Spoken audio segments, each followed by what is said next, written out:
በስመ አብ ወወልድ ወመንፈስ ቅዱስ አሐዱ አምላክ አሜን። ዘላለም ሥላሴ በአየር ወይ ከዓ ነፋሪት ሰብ ሒዝካ ምኻድስ እንታይ ይኸውን?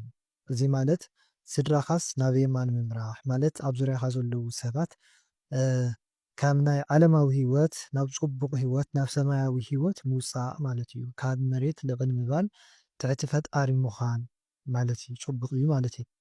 ፀሓይ እንዳፀሓኹስ ሓዲረ ሕማቕን ጽቡቕንስ ምፍላይ ማለት እዩ። ንኣብነት ብግለሰብ ብርኪ እንድሕር ደኣ ኮይኑ ዘይጠቕሙካ ሰባት ዘይጠቕመካ ባህርያት ፀላኢ ሰናያት ምርሓቕ ምግላል እዩ ማለት እዩ። ብሕብረተሰብ ደረጃ ወይ ከዓ ብጀነራል ናይ ኩሉ ዓለም እንድሕር ደኣ ኮይኑ ከዓ ሕርሻ ዓለም እያ። ስለዚ እግዚኣብሔር ኣምላክ ዘይጠቕሙ ምስ ጻድቃን ተመሳሲሎም ዝነብሩ ሰባት ምስ ጥዑያት ሰባት ጥዑያት ዝመስሉ ግብሮም ካልእ ዝዛረብዎ ግን ካልእ ዝኾኑ ሰባት የፅርዮም ከም ዘሎ ይፈሊ ከም ዘሎ ናቱ ዝኾነ ህዝቢ የፃሪ ከም ዘሎ ይፈሊ ከም ዘሎ እዩ ማለት እዩ። ካልእ ከዓ እቲ ሕርሻ ብልቦና ክምሰል ይኽእል እዩ ማለት እዩ። ስለዚ ኣብ ልቦናኻ ዘሎ ቂም ኣብ ልቦናኻ ዘሎ በቐል ኮታስ እቲ ሕማቕ ነገራት ወይ ከዓ ሓሳባት ንሶም ምውፃእ ምውጋድ ማለት እዩ። እኽሊ ምዕፃድሲ እንታይ ይኸውን? እቶም ዓፀድቲ መላእኽቲ ክኾኑ ከለዉ እግዚኣብሔር ኣምላኽ ናቱን ዘይናቱን ሰባት ይፈሊ ከም ዘሎ ማለት እዩ። እታ ሕርሻ ከም ዓለም ክትኸውን ትኽእል እያ። ስለዚ ኣብ ዓለም ዘሎ ኣብ መሬት ዘሎ ኩሉ ወዲ ኣዳም እቲ ጻድቃን እቶም ጻድቃናትን እቶም ሓጣንን ይፈሊ ከም ዘሎ እግዚኣብሔር ኣምላክ እዩ ማለት እዩ። ወይ ዝፍለየሉ ግዜ ከም ዝቐረበ እውን ክኸውን ይኽእል ወይ ከዓ እግዚኣብሔር ኣምላኽ ናቱ ዝኾኑን ናቱ ዘይኮኑን ጻድቃንን ሓጣንን ከም ዝፈሊ እዩ ማለት እዩ። ካልኣይ እውን እንታይ ክኸውን ይኽእል? ህልቀት ናይ ደቂ ሰባት ናይ ደቂ ኣዳም ናትና ማለት እዩ። እዚ ማለት ብሕማም ብኽትራን ብዓመፅ ብውግእ ወዘተ ብከምዚ ሕማቕ ነገራት ብናይ ተፈጥራዊ ሓደጋታት ይኹን ብሰብ ዘምፅኦም ሓደጋታት ናይ ደቂ ሰባት ህልቀት ኢኻ ትርኢ ዘለኻ ማለት እዩ። ብካልእ እውን ክኸውን እውን ይኽእል እዩ። ዝውን ብሕልመይሲ ሰለስተ ሰባት ነርና ኣነን እቲ ፍቕረኛይን ከምኡ እውን ናይቲ ፍቕረኛይስ ሓዉ ማለት እዩ።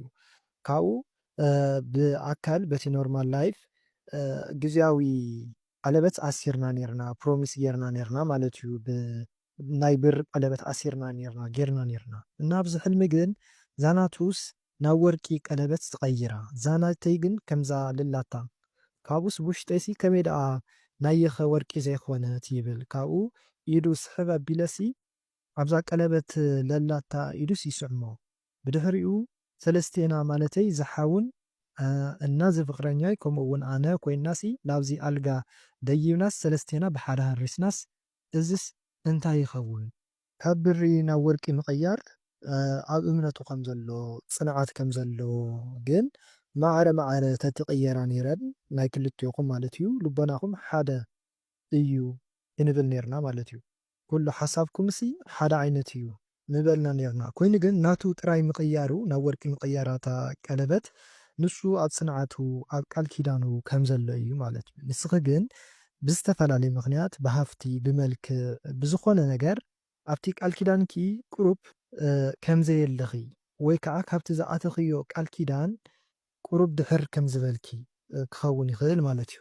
ሓንቲ ናይ ስደት ሓፍተይ ናተይ ካምጃ ማለት ሸሚዝ ጌራሲ መልጎሙ ከይለጎመት ሽጉርቲ ክትመትር ስርየያ እዝስ እንታይ እዩ? ሸሚዝ ማለት ሓዳር ፀጋ ዕድል ወዘተ እዩ።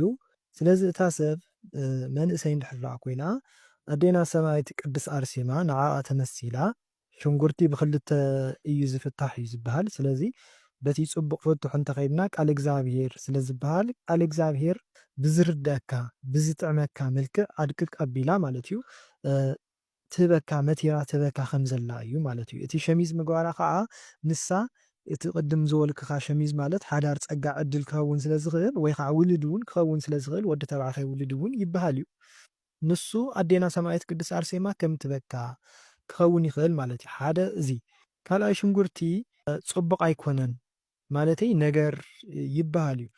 ስለዚ ሕጂ እውን እታ ሰበይቲ መንእሰይ እንድሕር ደኣ ኮይና ኣዴና ሰማያዊት ቅድስት ኣርሴማ ዕብይ ዝበለት እንድሕር ደኣ ኮይና ከዓ ዓባይ ሰበይቲ እንተኮይና ከዓ ኣዴና ድንግል ማርያም ወላዲተ ኣምላክ ፈተና ዝኾነካ ነገር ወይ ከዓ ፈተና ዝኾኑኻ ጸላኤ ሰናያት ትመትሮም ተደቕቖም ከም ዘላ ተድኽሞም ከም ዘላ ኣበይ ፈተና ዝኾኑኻ ኣብቲ ጸጋኻ ኣብቲ ዕድልካ ኣብቲ ሓዳርካ ማለት እዩ። ጥንስቲ ቅርሺ ክትበካ ኸላስ እንታይ ይኸውን? እዚ ከዓ ብክልተ እዩ ማለት ብኣካል ጥንስቲ እንድሕር ደኣ ኮይና ውልድ ተካፍለካ ከም ዘላ እዩ ማለት እዩ። ካልኣይ ብሕልሚ ተኾይኑ እቲ ጥንሳ ግን ሕማም፣ መከራ፣ ጭንቀት ጥንሲ እዚ ስለ ዝኾነ ሓሳብ ስለ ዝኾነ ንሱ እያ ትበካ ዘላ ተካፍለካ ዘላ ማለት እዩ። ናይ ጓለይ ወረቓቕትስ ዝምላእ ነይርኒ ነቦ ጓለይሲ ምልኣለይለዮ ኣይመልኣልክን እየ ኢልኒ ክዳን ናይ ቆልዓ እንኪ እዚኣ ንኣ ኢሉስ ይብኒ ተቐቢለዮ ነቲ ክዳውንቲ እውን ይርዮ ከዓ ነይረ። እዚ ከዓ ኣብ ማህደርሲ እትዋ ፈርመላ ትብልዮ ከም ዘለኹ ማለት እዩ። ንኣብነት ውርሲ ክኸውን ይኽእል ካልእ ከዓ ሃፍቲ እንጀራ ይህልዎ እሞ ንዓ ግን ዘይግደሰላ ይኸውን ነቶም ዳሕረዎት ነቶም ናይ ሕጂ ዘለዉ ውሉዱ ንዖም ጥራይ ዝግደሰሎም ይኸውን እሞ ንዓ ነታ ውልድክ ግን ብዘይረብሕ ብንእሽተይ ነገር ይድልላ የታልላ ከም ዘሎ ማለት እዩ ክዳን ሂብዋ ስለ ዘልኪ። ስለዚ ብግዝያዊ ዝኾነ ነገርሲ ኣይትሸውዳ ማለተይ ናብቲ ማህደር ናብቲ ውርሲ ስእትዋ ክኸውን ይኽእል ማለት እዩ። ሓደ እዚ እዩ። ካልእ ከዓ ቀዋሚ ዝኾነ ህያብ ሃባ ቀዋሚ ዝኾነ ህያብ ክንብል ከለና ግድን ምስ ንዋይ ወይ ከዓ ምስ ንብረት ጥራይ ዝተሓሓዝ ዘይኮነስ ፍቕሪ ሃባ ከም ጓልካ ረኣያ ከምቶም ካልኦት ውልድ እንድሕር ደኣ ሃልዮሞ ማለት እዩ። ከምቶም ካልኦት ውልድኻ ጌርካስ ሕሰባ ረኣያ ትብልዮ ከም ዘለኺ ብዝሓልፍ ግዝያዊ ብዝኾነ ነገርሲ ኣይትግበረላ ትብልዮ ከም ዘለኺ እዩ ማለት እዩ።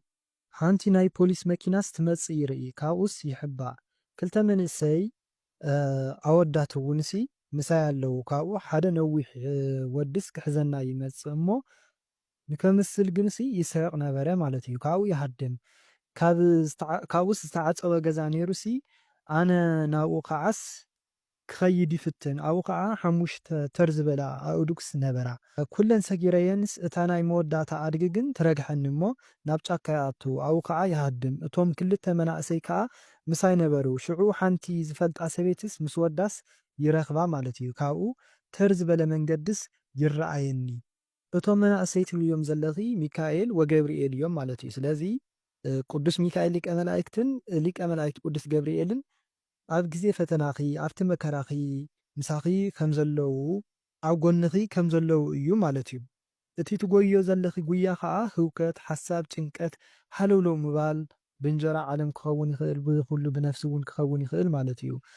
ስለምንታይ ጉያ ዕድመ ፈተና ጭንቀት ሓሳባት እዮም ማለት እዩ ብኸምኡ ስለ ዝፍታሕ እተን ኣእዱግ ከዓ ጸላኤ ሰናያት ርኩስ መናፍስቲ ወይ ርኩስ መንፈስ እዩ ማለት እዩ።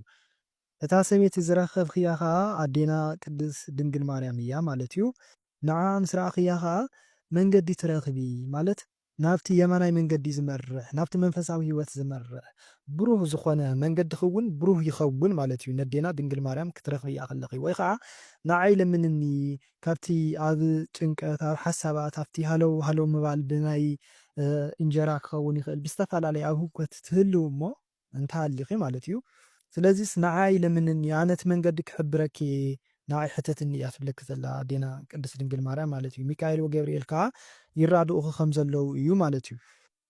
ጸለምቲ ፖላይሲ እንዳጓየዩኒ ሽዑ ናብ እንዳ ዓመይስ ኣቴስ 3 ማዕጾ ኣሎ 3 ማዕጾስ ዓጽዮ እቶም ዘጓየኹ ዘለዉ ጸለምቲ ፖላይስ ትብልዮም ዘለኺ ርኩሳት መናፍስቲ እዮም እና ካብ ጸላኤ ሰናያት ምምላጥ እዩ ማለት እዩ። ከድኪ ዝገዛ ተዓጽዮ ዘለኺ እቲ ገዛ ከዓ በዓልኺ ልቦናኺ እውን ክኸውን ይኽእል እዩ ማለት እዩ። ብኻሊእ እዚ ማለት ኣንደበትኪ ሕማቕ ካብ ምዝራብ ሕልናኺ ከዓ ሕማቕን ጽቡቕን ምፍላይ ልቦናኺ ከዓ ሓሳብኪ ኩሉ ነዚ ንከይሕዙ ዓፂኽዮም ከም ዘለኺ ልቶም መናፍስቲ እውን ክኸውን ይኽእል ማለት እዩ። ብሓፈሻ ግን ካብ ርኩሳት መናፍስቲ ምምላጥ እዩ ጽቡቕ እዩ። ዝፈልጠን ሰበይቲ ሲ ይስዕማኒ እተን ሰበይቲ መነኩሴ እንድሕር ደኣ ኮይነን ኣዴና ክርስቶስ ሳምራያ እንድሕር ደኣ ዓባይ ሰበይቲ ዝቆይለን እንድሕር ደኣ ኮይነን ኣዴና ድንግል ማርያም በቃ ምስዓ ማለት ብሓፂሩ ፍቕሪ ምግላፅ ምርኻብ ማለት እዩ። ጽቡቕ እዩ።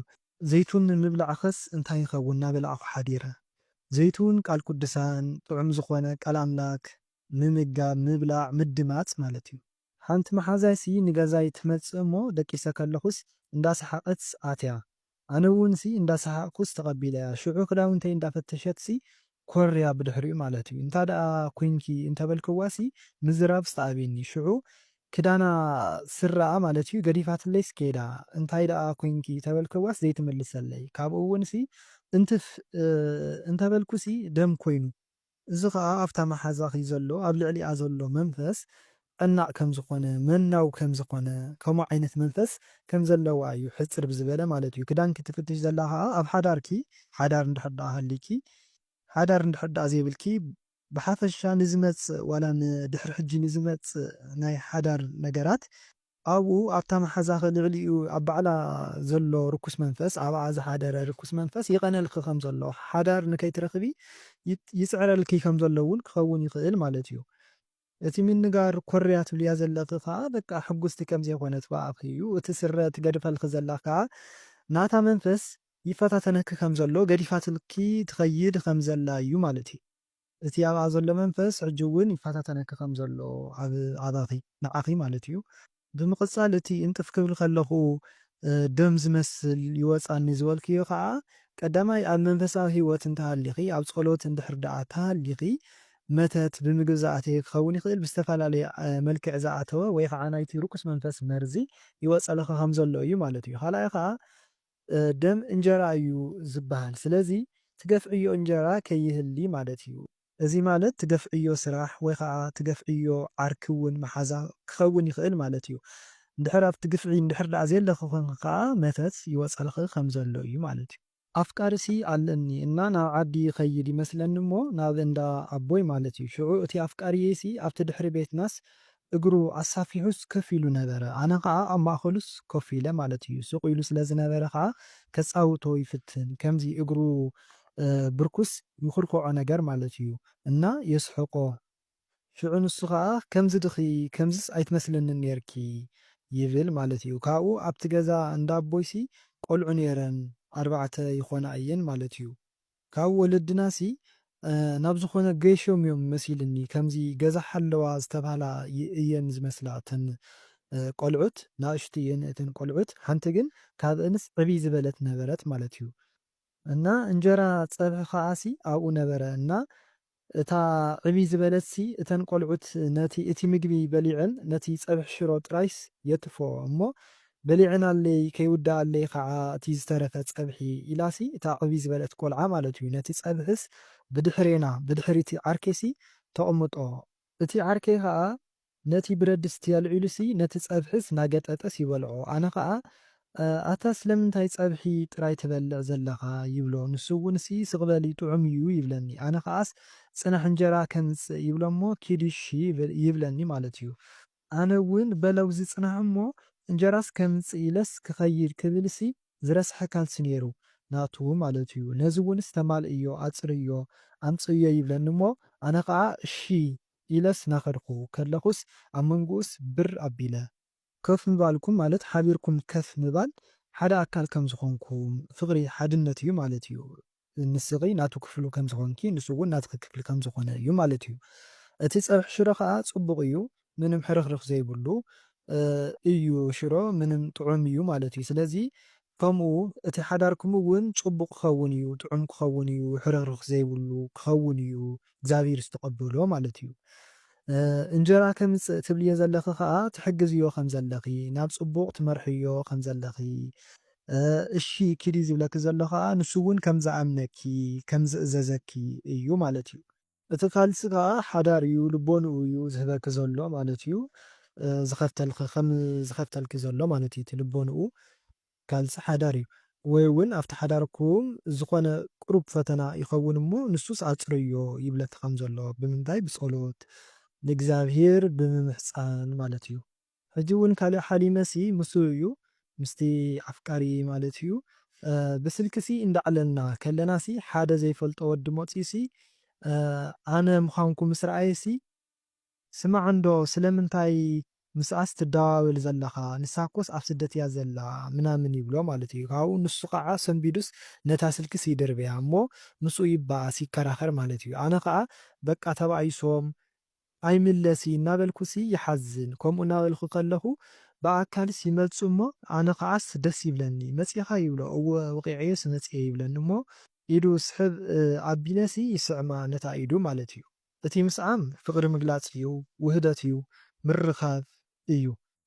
ካልእ ከዓ ኣብ መንጎኹም ከኣቱ ኢሉ ዝነበረ ፀላኢ ሰይጣን ናቱ ሕሹኽ ዝበሎ ነገር ወይ ከዓ ዘምፃሉ ጥርጥር ከም ዘይሰምዕ ንዕኡ ከም ዝሰዓሮ እምነት ኣብ ልዕሊኺ ከም ዘለዎ ወይ ከዓ እምነት ከም ዘሕደረ ዋላ እውን ኣብ ሰባት እውን ሓዲሩ ፀላኢ ሰናያት እንተመፆ እዚኣ እኮ ከምዚ እያ እንታይ ከም ትገብር ከም ዘላ እንታይ ትፈልጥ ምናምን ምናምን እናበለ ብዝተፈላለየ ብጥርጥርን እምነቱ ንምሽርሻር ዝገብርዎ ብዙሕ ነገራት ዋላ እኳ እንተሃለወ ንሱ ግንሲ ከም ዘይሰምዕ እዩ ማለት እዩ። እና ብሓፂሩ ንዓኺ ይፅበ ከም ዘሎ ክሳብ ሕጂ እውን ኣብ እምነቱ ኣብ ፅንዓት ከም ዘሎ እዩ ማለት እዩ። ሕፅር ብዝበለ ሎማዓንቲ ሒዘልኩም መፅየ ዝነበርኩ እዞም እትሰምዕዎም ዝነበርኩም ሕፅር ዝበለ ናይ ሕልምኩም ፍታሓት እዮም ማለት እዩ። ኣብዚ ናይ ሕጂ ቀፃሊ ቀዳም ሰንበትን ከዓ ናይ ከምዚ ናይ ሕልምኩም ፍታሕ ዝተወሰነ ክሰደልኩም እየ ማለት እዩ ብዝተኻለኒ መጠን። ስለ ዝነበረና ሰዓት ኩሉ ናይ እግዚኣብሔር ኣምላኽና ሽሙ ይኽበር ይመስገን። ወስብሐት ለእግዚአብሔር።